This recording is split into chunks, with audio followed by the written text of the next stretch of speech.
San Antonio has had a few years of drought, and while SAWS has rules that are meant to conserve water, it says those measures aren't working as well as it wants.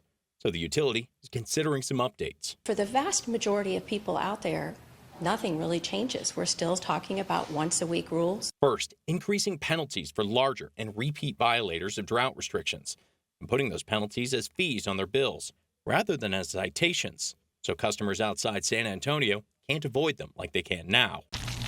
Plus, hitting the heaviest water users with a new surcharge before SAWS resorts to ordering everyone pull back to watering just twice a month. So we think a logical alternative is to have a new Stage 3 that imposes a high-use surcharge only on the top 5% users, asks them to rein it in a bit.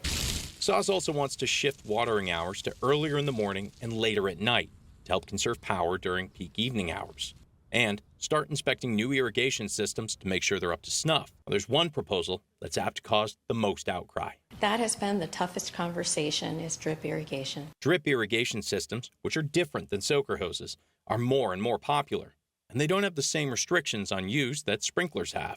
But SAWS thinks it's time they do. That word drip, that just makes it sound like it doesn't put out any water. That's the part that's not true. It can have an efficiency benefit. It just doesn't need to run longer or more often. The SAWS board heard the ideas today, but had some concerns, including on drip irrigation. They won't vote until next month, or possibly a special session before then. The City Council will also vote on the changes, which at the earliest could start going into effect in early July. Garrett Berger, KSAT 12 News.